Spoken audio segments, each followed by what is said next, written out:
Welcome everybody to the Good Data Podcast. I'm your host, Drew Farnsworth. Today we have Christian Pearson on the program. Christian is a cultural critic and graduate of the University of Pennsylvania, and I wanted to have Christian on because I had this realization recently that in popular culture, the data center is the new hidden fortress. Like in movies and on TV, there's often this plot point that someone needs to break into a data center to steal a file or something. And I wondered why. Like, why is it that data centers are a symbol of value the way that banks used to be a symbol of value? And that launches us off into some pretty weird territory regarding data centers and science fiction in general. We realize that half of the Mission Impossible movies have some sort of a scene in a data center. But, of course, all of the data centers in these movies are heightened and look nothing like reality. Also, if you're worried that this won't have any technical discussions of data centers, not to worry. We have an oddly long discussion of data center water filtration, so stay tuned for that. Christian was a great guest, and I'm excited to share this conversation. Let's go.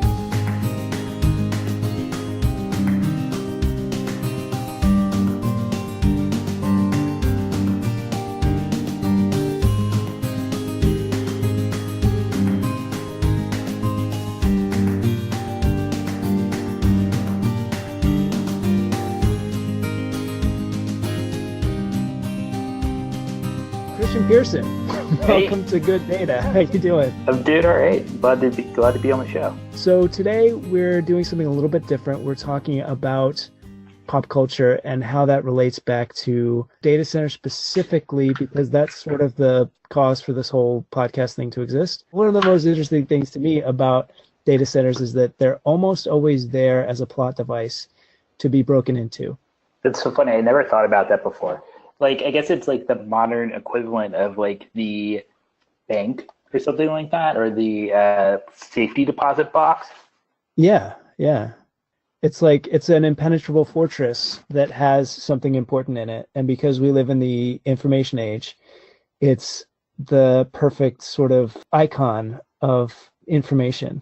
So well, that probably speaks to the fact that like information, like literally is such a commodity these days that like it really does have a lot of kind of economic importance tied to it. If you think about like, you already mentioned these companies, Google and Facebook, like really they're just companies that sell back information that they gather from their users. Right. It's one of those things that it's just in terms of storytelling. Information is almost accidentally replacing money as a important piece of storytelling. That as stories get more technological, information becomes the commodity through which that story gets told. Yeah, I also think it's probably easier to steal like a flash drive than it is like 10 pounds of cash. But it's also funny because you know how the trope of heist movies is to crawl through a duct? Yes. Well, I've actually been in many, many ducts in data centers and similar buildings that are big enough that you can like walk through them. So it's not that far-fetched. I was going to say, have you thought about like dropping down Tom Cruise style? I've thought about it, yeah. I think it would be, it's almost something, I was actually commissioning a data center and I was in the return duct for a big air handler and it was like 30 feet above the ground. And I really thought about like just popping my head out and being like, have like a heist movie moment or like taking my camera and just getting a video as if I'm trying to break into the space. I think it would have been worth it. Well, that's why, that's why data centers are interesting from a story generation is that they are actually fortresses as well, or they're supposed to be. You know? So, I was thinking about Tom Cruise, but I actually was thinking like data centers have like in the Mission Impossible series, starting from the first one, like data centers have like always been like really a key point of the story. Yeah, exactly. Of the action, actually. Like literally, that scene in the first Mission Impossible was like so tense, and it was part of a data center or like a computer interface. Yeah, and then there's another one. I can't remember if it was the most recent one, but it was like a center where they had to like I want to say it's like Ghost Protocol. Yeah, that's right. I think you might be right. Yeah. It's But remind it's me. one with Alec Baldwin. It's one with Alec Baldwin. Yeah. And he has to like Alec swim for Baldwin. a very long time. Is that the one? Yes, exactly. So it's like this water cooled system, and then part of it is that like he breaks into the system by swimming through the water ducts. Is there like anything in real life where that could be like 10% even could be like possibly feasible based on a real system out there? That particular movie, I Three don't think percent. so. The weird thing is that the design of the water system was more akin to like a nuclear reactor, like a fusion reactor. It was not really like a what you would use for a cooling system, but water cooling is a big deal in data centers. It just doesn't look like that. Like I actually know somebody, and they had a system that would pull water in from the ocean and use that to cool the data center. So there was actually like this crazy like 50-foot tall, 50-foot wide filter that was on a wheel that would like as the fish got sucked in, it would sort of keep moving around like on a almost like a belt sander. It would just keep moving around this belt, this gigantic grate, and that would be more realistic than what was in that movie. Whatever that was just kind of to What look cool. happens to what happens to the fish? I think they die. I'm not sure, but there's some way to scrub it out. Yeah, they might. I think they definitely get shot with water and then Yeah, return to the ocean. But I don't know if they're fine afterwards or not. Like the the screen gets cleaned with water, and I'm sure some of the fish probably are. dead. Yeah, some of them probably. And I don't know how they actually did it, but I just know that it's actually really hard to use water from like actual biological sources because biological sources like you would think that the salt water would corrode all the gears and infrastructure and everything, but it's actually also the living material like barnacles and Yeah, uh, shrimp or whatever would lay eggs that gets into all the systems and degrades it. And stuff it is like there's so many details to that kind of stuff that you don't necessarily think about. And actually, I bet seeing a giant screen that it goes around a wheel would actually be really good cinema. Like it would be kind of cool to see that and see how Tom Cruise would have to navigate that, like getting caught in this giant wheel. Like it could be really interesting. yeah. That or But he gets caught and somebody sprays him like off and he falls into the ocean yeah. like a dead fish. Um, so I'm gonna have to like look this up. All Were I you not allowed know to share is that? that that was an initial design, and that the actual they do that in nuclear power plants. They do that type of filtration. Friends and I had a joke about Google having like a moon base on the dark side of the moon. It could be. I mean, it seems if anybody was to have like a villainous kind of like secret moon base, I think at this point you'd have to accept that it would be Google. Yeah. I mean, given that their mission statement includes the term "Don't be evil," I think that there's a good chance that they are very evil. Yeah, exactly. Because they know that they can do it. Like they know that they're like basically set up to be like a James Bond style evil corporation. Right. So if you have to remind yourself not to be evil, then that's a sign that you're pretty much evil.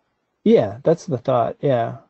It's funny too that it's always a monolithic, there's so many in movies, there's so many monolithic organizations uh, that they almost have to be nameless or the name doesn't matter. A, for like liability reasons, that they don't Yes. want to get sued for being too similar to a actual company, and B, because there's something very scary about a corporation that you don't know what it does. Does that make sense? Like, there's so many like weird conglomerates, or there have been so many weird conglomerates. It's like, oh, there could be some arm of this conglomerate that is poisoning babies or something, and we wouldn't have any idea. And even like the president of the company might not have any idea. Yeah, I mean, I think that's the other thing is too. It's like I think people in general just are concerned that like some of this information might be accidental, and it's not really even like information. I think it's the concern that like in the move towards progress that there might be these missteps or moral lapses that because there's no person at the center of the wheel kind of paying attention to the general progress of like society as like we relate to technology that like again it's almost like it's easier when there's like somebody evil to point a finger at, but when it might just be like us collectively just kind of like going about our day and not paying attention, like that seems like that's actually a deeper fear, like a deeper rooted fear that people have. But like I guess it's like ultimately like life may have no meaning. Like it's easy to think that like, oh, like, there's like a bad guy, right? There's gotta be a bad guy at the end of the day. But the fact that like, oh no, it might just be like a It might be all of circumstance. us. Yeah. Yeah, it might be all of us. They're right. That's almost more nihilistic. Yeah. It's the feeling that like, oh, well, this is just inevitable. Somehow this system will emerge, and we can't do anything about it. It's just going to be some back room in a corporation, and even the CEO might not really understand it. But usually the CEO is the bad guy. Usually, I think. Yes, usually Like, the CEO is that guy. yeah. But personally, I almost feel like that's not as believable because I've known a lot of bumbling CEOs that didn't necessarily know, or I shouldn't say bumbling, but people who aren't aware of every day-to-day operation that's under their roof. Yeah, I mean, it's like even if like you are like on top of it, like I think there's a limit to how much one person can have an awareness about a corporation that's like hundreds of billions of dollars in size. Yeah. Like it's kind But of an impossible task, especially if you consider like a lot of these like technology information companies have like GDP that's like bigger than most nations. you wonder you wonder if they have a lot of subsidiaries, and they have a lot of Alphabet, for instance, has a lot of pieces to it. So the Google portion is probably understood pretty well because that's mostly search, and they cut that out. But then they have like the X thing, and they have so many different pieces of their business. But so much the revenue comes from Google to pay for all this other moonshot stuff. So I wonder, I wonder if there is somebody in a back room that is doing something not necessarily intentionally nefarious, but is, I'll just throw it out there, accidentally coming up with a general AI that could take over the world. Like that, to me, is like the most likely scenario Yeah. for a robot to come about, like a self-conscious AI to come about, is an accident. That, Yeah, that it's just like some machine learning system that they were so focused on the machine learning aspect of it, they didn't think about like how sophisticated this machine might become. Right. That you could layer all these different neural nets on top of each other and just kind of see what happens. And who knows what would happen? Yeah, wasn't it like that computer like program that they had to shut down because like they were developing their own language and then the programmers couldn't understand what they were saying? You know what's crazy about that? That's common.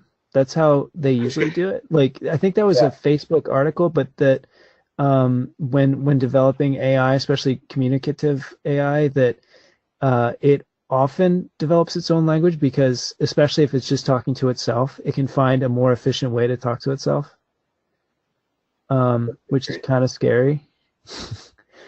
Like, that in terms of teaching a computer how to play Go, it can play 10,000 lifetimes worth of Go in a couple days. And same thing can be true of language and all that. I mean, the other big one that is a fear-mongering trope of science fiction is AI. So I think, there's a reason why it's scary, is that it could take over the world and really be harmful, but also it's the unknown, and they always give it kind of an anthropomorphized voice or something, or body, but Yeah. it's also just this very other, like, technological thing that is very foreign, and I think that's part of the reason why it's scary. Yeah. Well, have you seen the movie Ex Machina? Yeah, that was amazing. Wasn't it? But that's actually like a really good movie too, because if I recall correctly, the company that ends up making the AI is actually kind of like a internet search marketing company, and one of the reasons that they select the character played by Donald Gleason is because they're able to look up his search history and find out that he's like the perfect person, and the robot in turn is like uh, designed to match what he would look for, I guess, in a romantic partner, so that he is particularly susceptible to the Turing test. Right. Uh, so it's like a kind of like funny case study as far as like pop culture is concerned, because it kind of like touches on everything that we're talking about, right? Which is like the idea that like you could have this like super sophisticated AI who becomes self-aware, but then armed with all this information that we're just kind of like throwing into the ether about ourselves. Is that like a potential exposure? At the very least, it's something that like I think speaks to our anxiety about these new technologies and what they can mean for our future. Yeah. Well, especially, kind of coupling machine learning with the amount of information that's out there. It's amazing how little information is necessarily needed when it's got the right algorithm behind it to identify a person. Yeah. Like gait analysis, like the way you walk is actually like a 99% accurate, or can be 99% accurate identifier. And then you look back at your location history, that's an incredibly good identifier, because it shows you where you've been. Like, you've been Yeah. to your house and you go to work, and boom, they know who you are. And, there's so many little pieces of personal information that we put out there that are now able to be combed and aggregated by these machine intelligence, or or really just bots. I mean, it doesn't have to be Yeah. that intelligent, but the whole Cambridge thing, where that data was used to target people, to send them misinformation. I think that's one of the most likely scenarios in real life of Yeah. how really nefarious things are going to continue to happen, is that the that data is going to get combed and put together, and there's going to be some kind of system that targets people to tell them the exact story that they'll believe, Yep. which is already definitely happening, but it's pretty Yeah. messed up. No, it's crazy. I was actually having dinner with a friend of a friend who worked in kind of like marketing analytics. And like I had no idea how sophisticated the information was that is collected about people, where it's like literally specific to the person. And then two, it's like that what was it? It was like CVS a couple of years ago, where like a woman, her parents found out she was pregnant because of the types of things that she was buying in the coupons that Right. she was given. Just like that level of specificity as far as like the algorithms are used, and then what they can kind of like hone in on about you from the information that they collect. But I say all that to say it's really crazy, because like as far as like the election concerned, apparently like the biggest thing is that they convinced people to be inactive.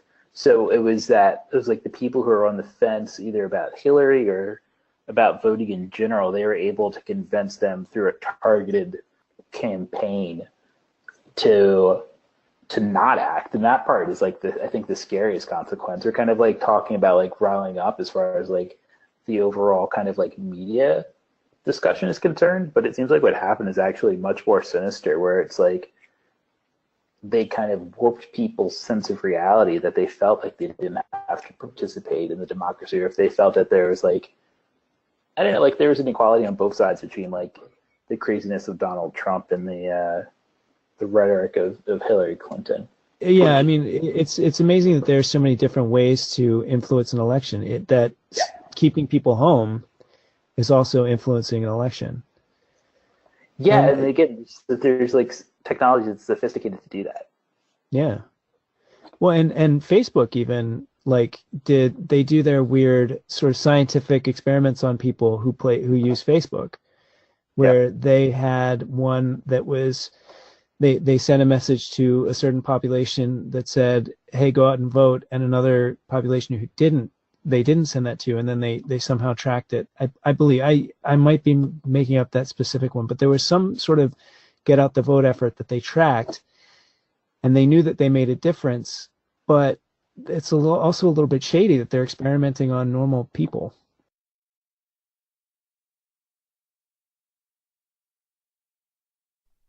Today's episode is brought to you by Green Lane Design. Green Lane has been designing, engineering, and building critical facilities for over 10 years, including major enterprise customers as well as co-location facilities. GLD has designed and developed an integrated stack of design disciplines. If you would be interested in a free assessment, go to greenlanedesign.com, click on Contact, and mention the podcast.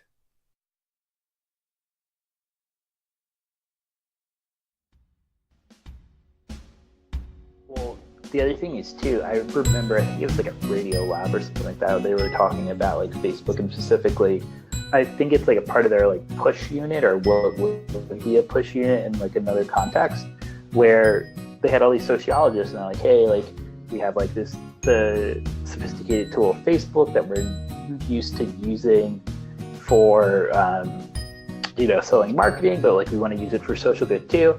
Like what are the things that like you think would be effective as far as studies are concerned?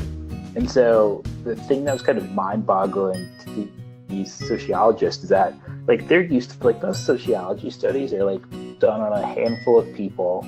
They're getting like what they not even assume, but like what their best approximation of a significant size of the population. But generally speaking, it's only a few thousand people, as opposed to Facebook, which has the ability to tap into like millions of people. It's like, do you want to like, we can cull information from, I don't know, how much of the human population is like on Facebook?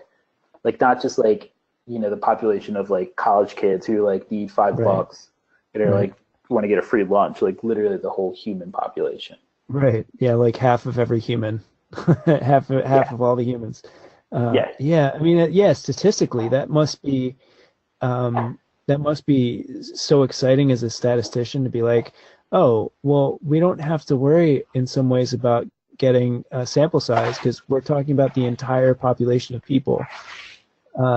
It's like, you almost don't have to do the math on it because you just have everybody. I mean, it's not quite like that because I'm sure people hold back and there's other statistical tricks they have to do, but it's kind of, I don't think that's ever been the case, except unless you're looking at like census data, but census data is only once every 10 years. It's not like it's every day or every hour. Yeah, exactly. Yeah. And like the census is so unique too. That's like even like as far as like something that America started, it's pretty crazy. Yeah. So I wanted to talk about the show Black Mirror. Yes. And I'd seen a couple episodes, but all the sort of sinister tech pieces that go into that show.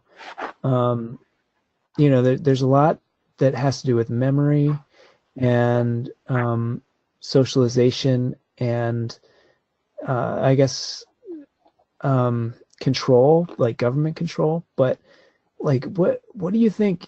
There's definitely themes. So what are the themes that you see in that show, and why do you think they're themes? Yeah, that's a really good question. As far as like themes in the show, well, certainly, like you said, memory is a big part of that show. I'd also say just identity too. There seems to be like a bunch of episodes where the nature of reality. So I'm thinking specifically of any episode. And there's been a few where they talk about downloading a copy of somebody's personality onto the web, essentially. And Right. a lot of those episodes, and there's been more than one. I think there's at least three I can think of. There is the Christmas special, which is like, I think pretty well known, where John Hamm shows up as like it's like part of a prison sentence where you like get your brain downloaded and have to like relive the worst moment of your life, like hundreds and thousands, or at least until eternity. And then there's another one where there's a bunch of them. And so anyway, it seems that like one of the big issues that this show is addressing is that as we interface with technology and we have like artificial intelligence that like not only is like equal to our own but can like totally kind of like approximate someone's experience and someone's consciousness, like what does it really mean to be human? And besides that, like morally, what responsibility do we have to something that is maybe not human in the sense that they have a body, but as far as faculties are concerned, like mirror any person you can find on the street, which I think is kind of an interesting question that's like uniquely explored in that show. Yeah. It comes down to personhood and identity, and what does it mean to be a person? Like, there's this sort of age-old question: if there was a conscious android, would they have human rights, or would they be extended the same rights as people? And but sorry, again. No. I was going to ask your thoughts about it because I think it's actually even something more nuanced than that too. Because I think we, through however many years of science fiction, are used to the idea of like a robot and whether or not a robot has rights. But even just like a collection of data that amounts to a consciousness, like what rights does that have? And what does that mean? Where like there's no physical aspect to it, really. Right. Yeah. There's already a lot of bots out there that are doing very complicated things, especially related to the stock market, that are very intelligent, that are self-perpetuating and don't just live on one server, but are moved around. I mean, you talk about a computer virus that spreads. It has its own sort of autonomy to move around to different nodes and users. Those things have a lot of the hallmarks of life. Not to say that they're there yet, but you could imagine that something that we just think of as a bug, as a computer bug, is important in some way. And maybe you don't call it alive, but you have to realize that there's some kind of import to it, and it's not just something that should be thrown away. Maybe not a computer virus, but something along those lines. Like, there's more and more of an ability now for a program to move from one computer to another, to another, to another. In fact, they do that constantly these days. That it's not like a computer program sits here in Philadelphia and then moves to San Francisco, or you don't have to move the box to move it from San Francisco. You can have a virtual server that is backed up in San Francisco and will spin up automatically if the one in Philadelphia fails. So it's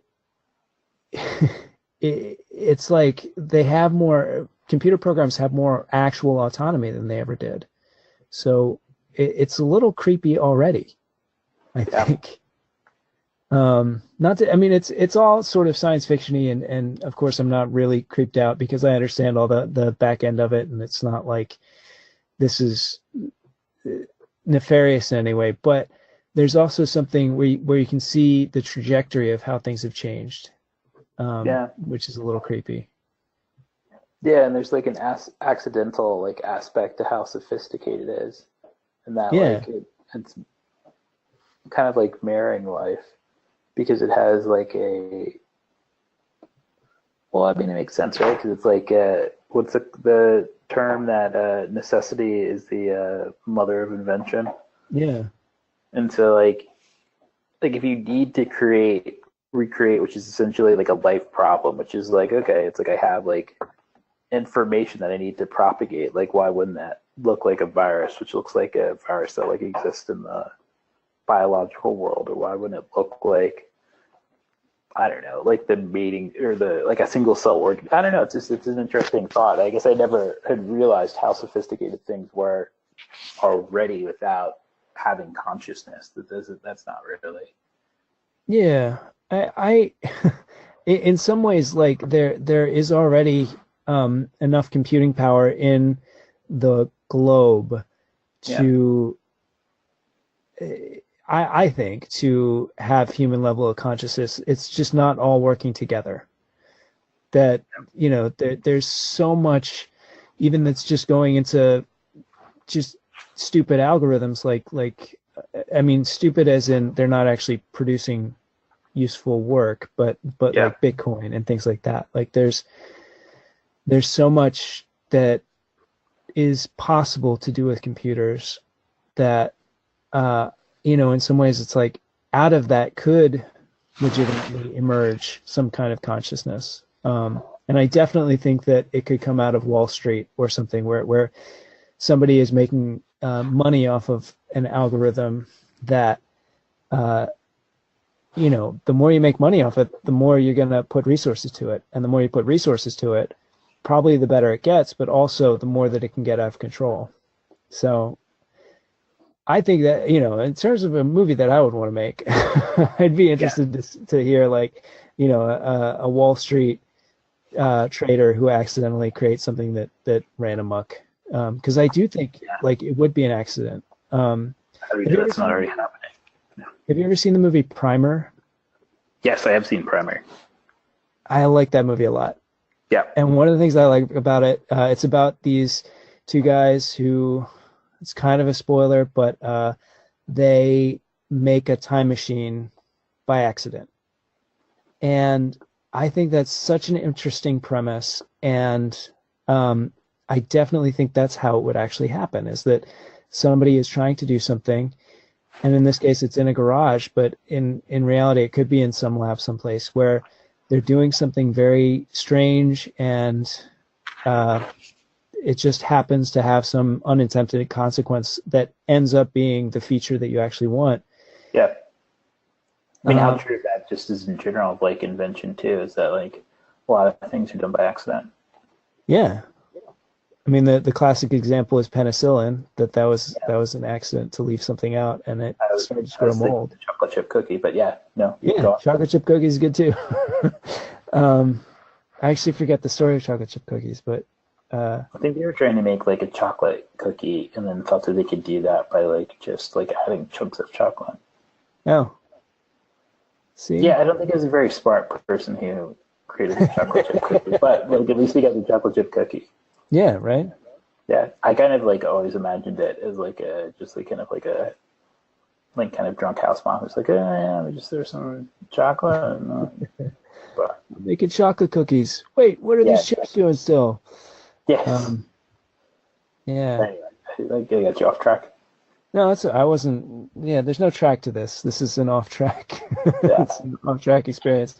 But also, one other show. Do you watch Mr. Robot? So I started Mr. Robot, but I haven't watched it recently. I haven't watched it recently either. It's one that I watched like 3. Yeah, it was one that I really appreciated and was really good. It got very dark sometimes, and sort of went in too many circles, and was a little bit too self-referential. But I still appreciated it. I liked it. But that was another one where they actually had to go to a data center and actually break into a data center, and data centers were so central to it. I do remember that episode because that's like the end of the first season, right? Where they hack into the And so it was like this whole thing where, okay, we got to destroy this part, but we also have to destroy the tapes, and we got to, the backup tapes, and we got to destroy like all these different levels of things at the same time, so they could make sure that the financial data was all corrupted or ransomware right at the exact same time, which is pretty much how you would have to do it. And they kind of went 2 levels deep, and from my knowledge of financial institutions, they would have had to go a few more levels to actually get everything. But it was one of those shows that really did think about the actual physicality of technology, which I thought was really cool. That you don't see that very often. In the sense that like these like all this information's tied to like these like redundant data centers somewhere in the world. Yeah, because they had to do it in actually literally they went to Ashburn, Virginia. They land in Dulles and take a car to Ashburn, Virginia, and that is where like the majority of or the biggest sort of data center hub in the world is in Ashburn, Virginia, because it sort of grew up organically, but the power was cheap and it was close to the government, and so all these government contracts went there, and also everybody else kind of followed that.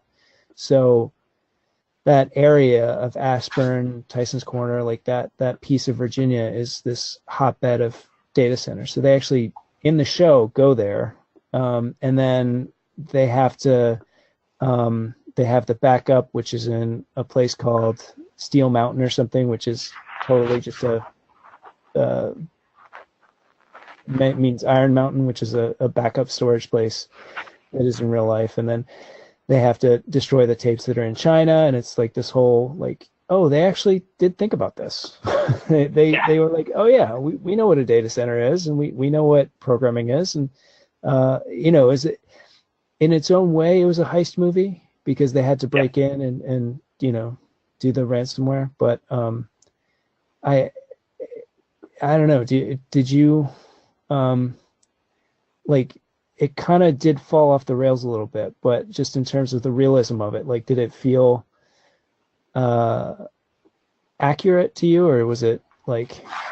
Well, yeah, no, I mean, I think like I don't have like a basis of comparison as far as like what the real world equivalent would be, but as far as like I don't know, making me, I think it.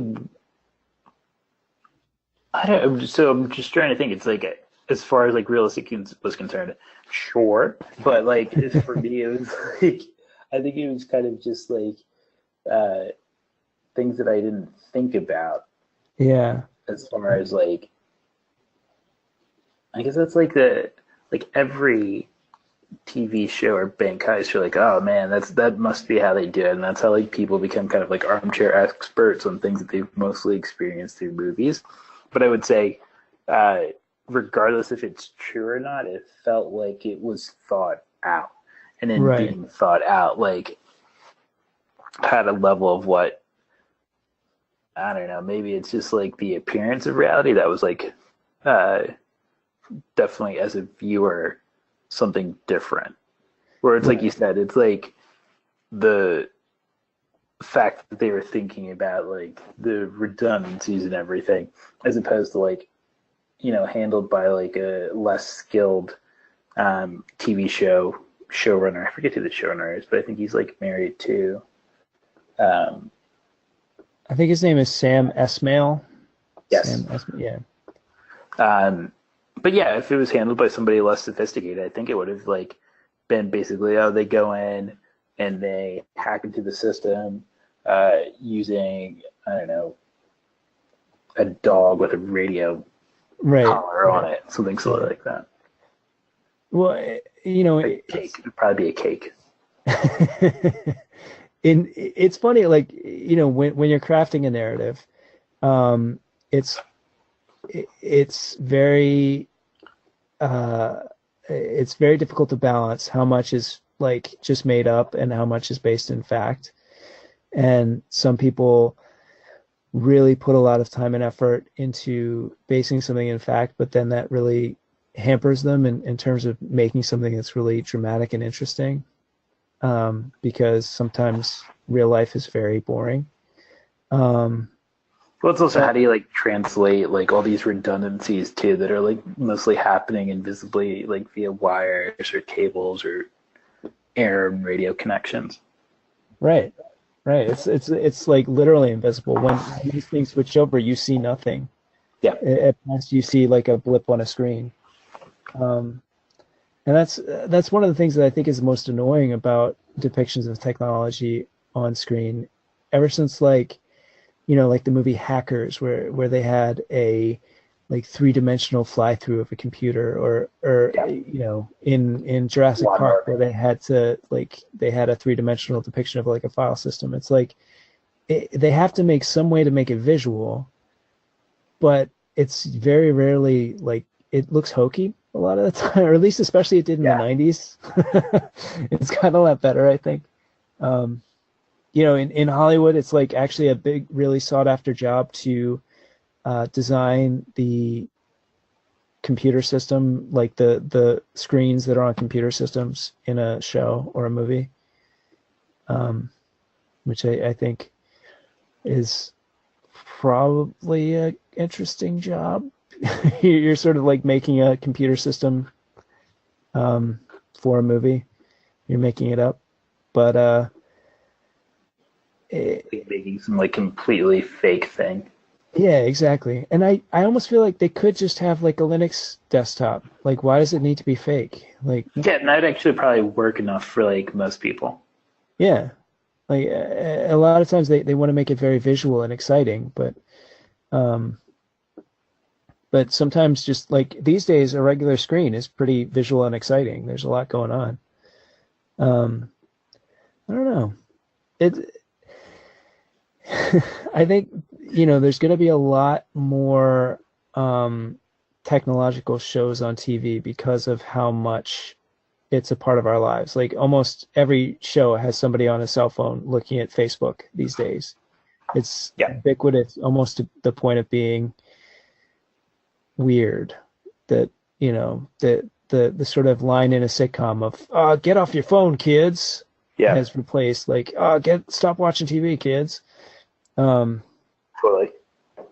is that Well, sorry, I go ahead. think no. I was just gonna say too. Like, I wonder if like I'm like blinking out, but I think that like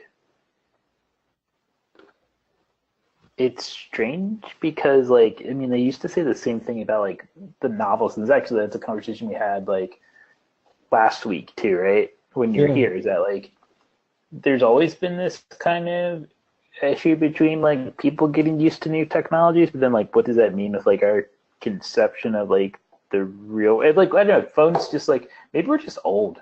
Maybe we're just yeah, old and like phones are like the new thing, but like in the grand scheme of things, like people are gonna be fine. right. Well, I think that a lot of times there's like a boogeyman of Yeah. oh, this technology is going to make everything worse. Um, and then it's an interesting, somewhat open question as to what would the world be like without those technologies. Would it be better or worse? Uh, but the especially like I some of it does bother me, and I don't want my daughter to like be glued to her phone. Yeah. I have to like realize that it's going to happen, but I don't have to be happy about it. Yeah, Like, man, I totally understand that. I just like again, I think about like people making the same complaint about the novel, yeah, like literally saying that it's going to corrupt people's brains and lead them to be like totally physically like atrophied or whatever. And like how I don't, and I'm sure to a certain degree that probably is true, but I don't know why like this new thing of technology seems like particularly bad and to me. So it's like yeah. I don't know if that's again just like me like kind of being old or like and well again you have a kid so like what do you kind of like what's her reaction to kind of being on her phone and having access to all these different things? Well, we keep it away from her pretty well. Yeah. When she's watching TV, she's glued to the TV, or like the few times that she's had an iPad in her hand, like she's glued to it. She can't even look away. She's like, she just wants it so bad. I have like a Star Wars augmented reality app on my phone, Yeah. so she can like drag in like an X-wing or something But to put it in the world, and she's played with that for hours.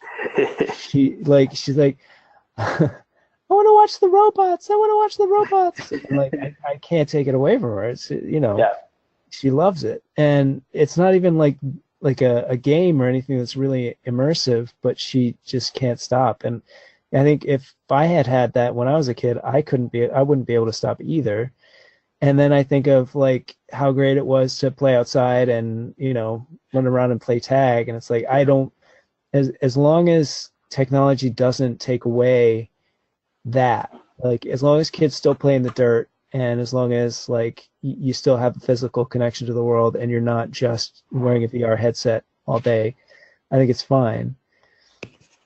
But there's like with so many things, there's a limit. There's a both and. It's like, yes, let's do this, but also let's do that. Like um let's not lose the tactile nature of reality.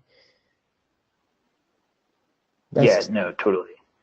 I yeah. mean, I think that's like a really good kind of question. And I'm also kind of thinking too, like, so like you have like a daughter here, like you guys like really try to limit her technology exposure. Like, how does that compare when she's with somebody who has like a little bit more exposure to that technology? Like, does that become an issue? I mean, obviously she's pretty young, so it's not like she's missing out yet. But I guess my question is like, if you try to raise a kid who has like limited technology exposure, um, like what does it mean when they go into like a school environment, and how does that like affect how they even like relate and communicate to like their friends, their other students, like Yeah, I think once she's old enough for Instagram, all bets are off. Like, Yeah, exactly. it's she's going to have to there's going to be so much pressure for her to be into all that stuff that I don't think we're going to be able to stop her from that. And maybe we shouldn't, I mean, that's the way that people communicate, and I get that. But for right now, man, I want to I want to make sure um, that she develops within her brain, as much as possible, the uh, physical reality, the presence. Like, I mean, my argument for a lot of this stuff is that it's so helpful for me personally to be present in a given situation, to not be distracted, and that so much of media and social media and phones and everything is all about distracting us and taking our attention and bringing our attention into this little, 6-inch diagonal block in our hands. Like, Yeah.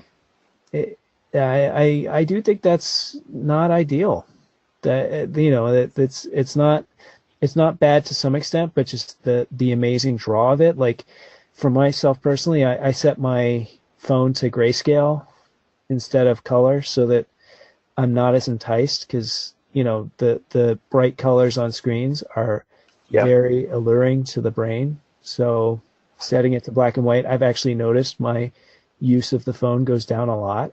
Like I don't stay on it as long. Yeah. So any little tricks like that, I take. You know, I want her to have that too. Yeah, like Um, a certain level of sobriety from like technology. yeah, like a healthy sobriety. Yeah. Take a couple drinks, maybe have a good weekend, but don't drink every day.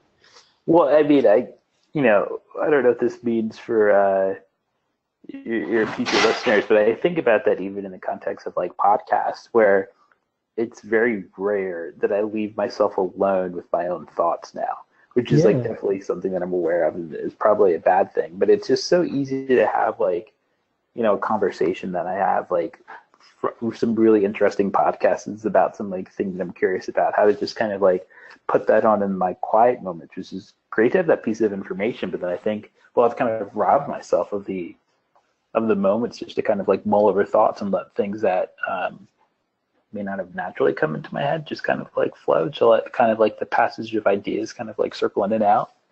Yeah. Well, I think I agree with that. I think, boredom is a fantastic tool and teacher. And, so many of my best ideas have come out of just abject boredom. And I'm not bored too much anymore. Like, Yeah. I have a constant entertainment in my pocket, and it's very rare that sometimes I feel overstimulated or annoyed, but that's not the same as boredom. No. It's not the same as like staring someplace and letting your thoughts loose. And you're right, I think that's a loss. So I try sometimes to I try and meditate and do that kind of stuff for myself, Yeah. but I don't know if it's the same thing. I think Yeah. maybe. Well, no, I Sorry, was just gonna say it's weird to like say that you need to like invite boredom into your life, but there's probably the level of truth to it. well, yeah, I think boredom is actually a good thing. um, 100%. but but at the same time, I hate being bored. Yeah, it's an uncomfortable feeling, and like Yeah, everybody likes to be stimulated, but there is, I guess, like a I was going to say self-stimulation. I had to stop myself. But yeah, it's like, yeah, you can kind of entertain yourself. And then yeah, entertaining yourself is, like you said, it's like the gateway to a lot of like creative ideas. right. Well, and a lot of the back to Black Mirror and all the depictions in pop culture of the current moment of computers, a lot of it has to do with addiction and this feeling that Yeah. we are stuck and glued to our devices.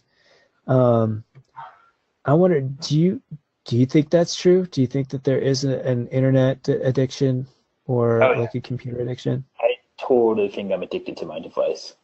Well, it's in the sense of like, how many times have you had like that ghost ring or that ghost, like the phantom, like buzz? You're like, oh my God, did somebody text me? Is like, have I got an alert? Like, what is it? I need to like find out what it is.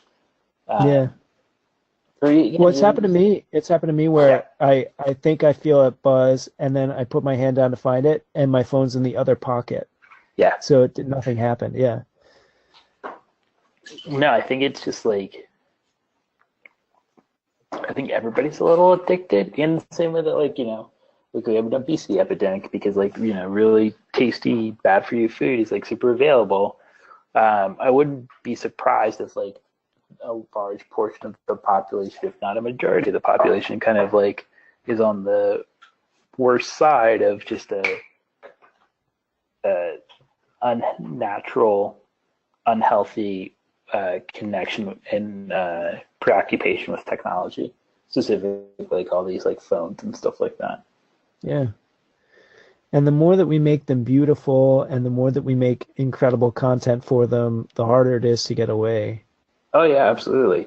But then also too, like the fact that those things are like pretty heavily tied to social engagement too. It's like you think about like Right. Twitter and like what's trending on Twitter is like knowing that is like super important.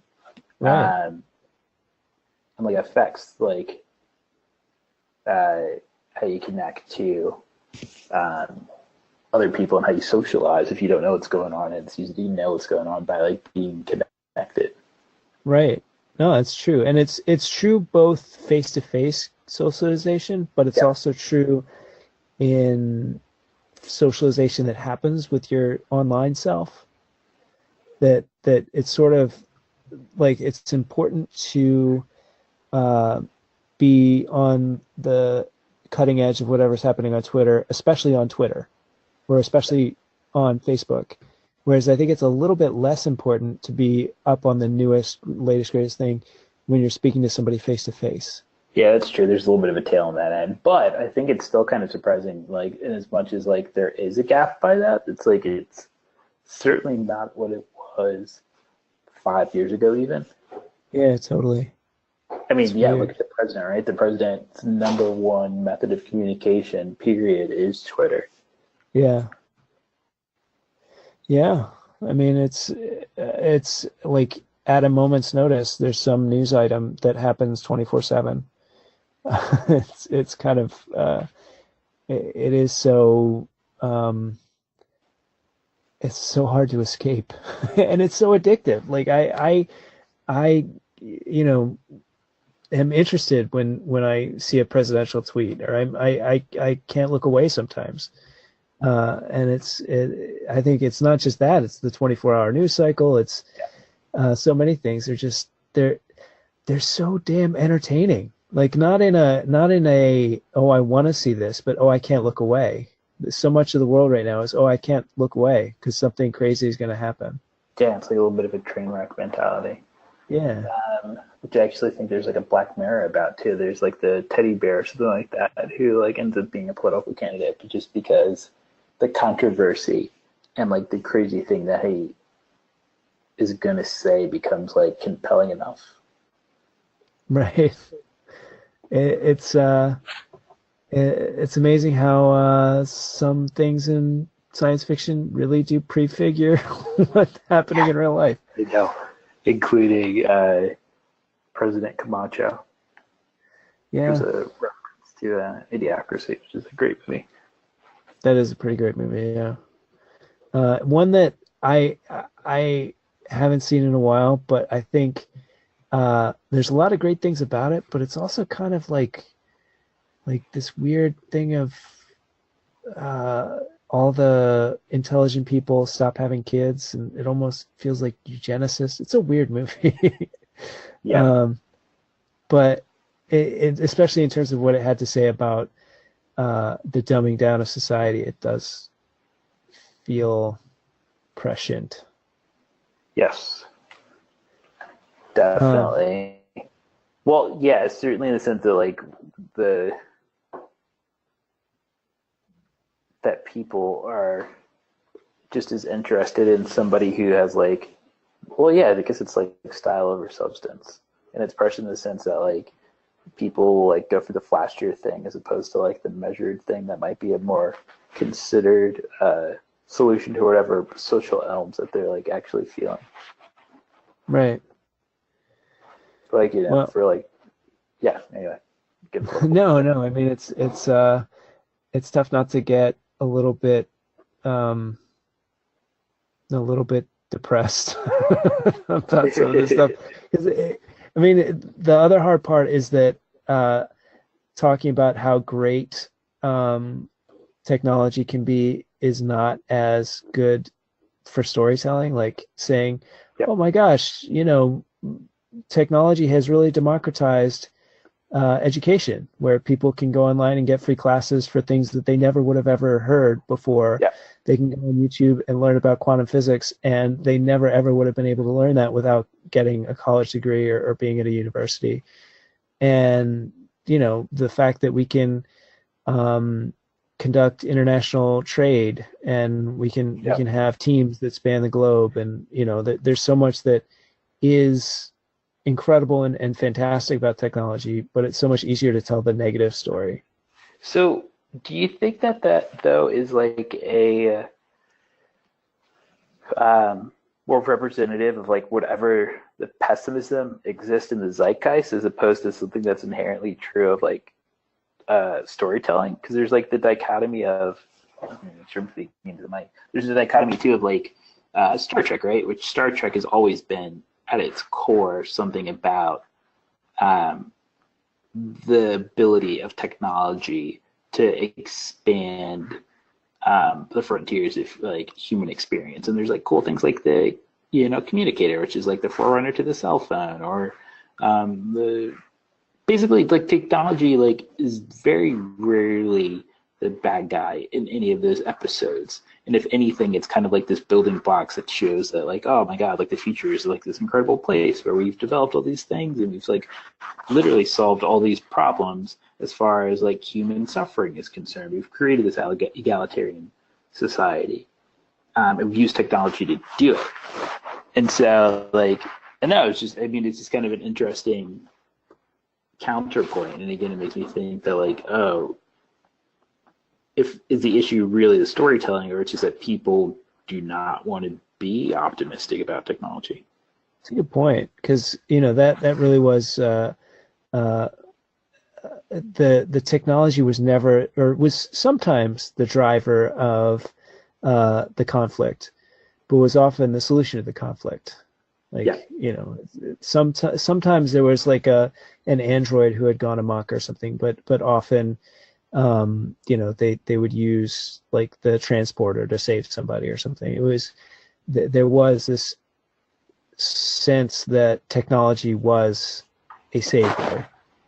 Um, but the conflict would then, in general, come from politics and the difficulties between whatever the Klingons and the Federation. Like, it's true. there was the driver of conflict in those stories was just happened to not so much be technology a lot of the time, which is a good point.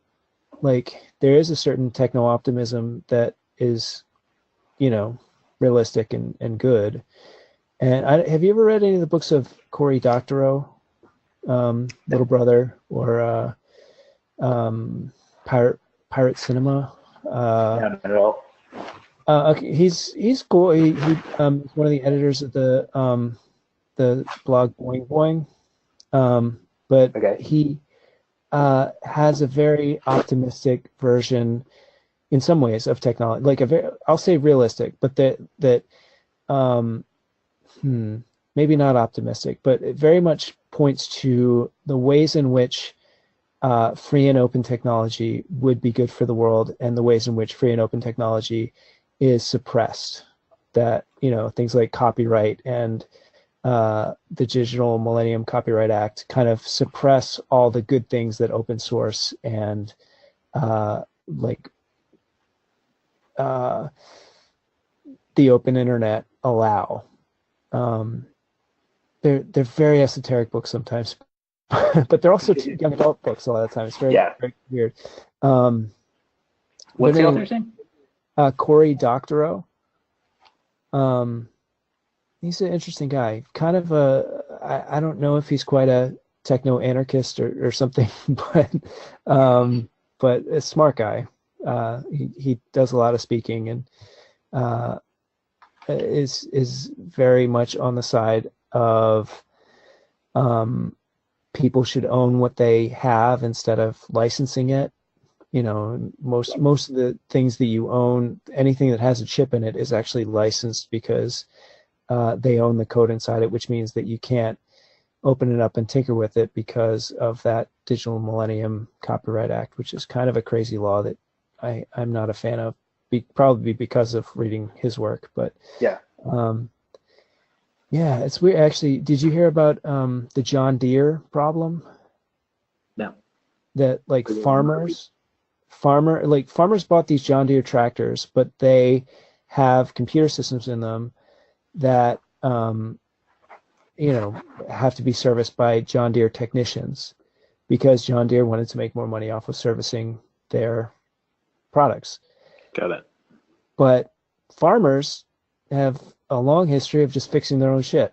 They take care of it. So now they're not able to do that, and because the John Deere keeps invoking this Digital Millennium Copyright Act of DMCA, of saying, oh, you don't have the right to repair this. And so there's a movement for right to repair, for the ability to actually like repair. Like, if you own something, it should be yours. But technically, something like a tractor, you can get sued for just fixing it. It's kind of crazy. Yeah. Yeah, it's insane.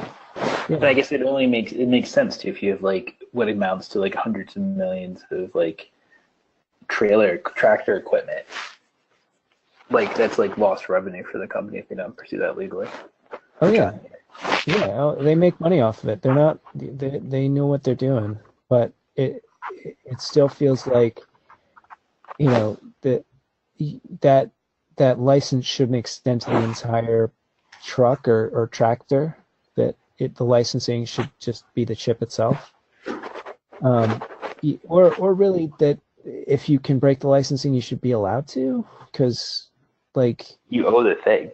yeah, you own the thing. You should be able to repair that thing, and you know, some of the digital rights management goes too far. Like it just doesn't. It's backwards. I don't know. I feel like we've been talking for a while, and I'm sorry. I didn't have an exact theme for talking to you today, but I just wanted to. Stuff. Yeah, it is fun.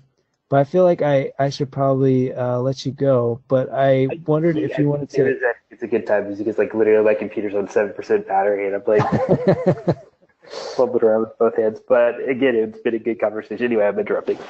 No, but I was wondering, do you have any like thing that you wanted to plug, or if you wanted to put out your social media or some of your art that you would want to share? Yeah, sure. You can find me on Instagram at Pearson. That's CEERSON. It's really just silly pictures of my doodles and stuff like that. But hopefully I'll use that to put some of my art out there. So that's Nice. my only plug right now. No, it's good. It's a lot more fun to just throw out crazy random sci-fi theories than it is to do some of my normal work about data centers. So I appreciate the diversion. Do this again. Yeah, totally. Yeah, it's fun. Thank you for talking. Yeah, thanks for having me. That's it for Good Data. Thank you for listening. I'd like to thank Christian Pearson and our sponsor, Green Lane Design. If you're interested in that free diagnostic, then please visit greenlanedesign.com and let them know that you listen to the podcast. For Good Data, I'm Drew Farnsworth. I'll talk to you next time on the podcast.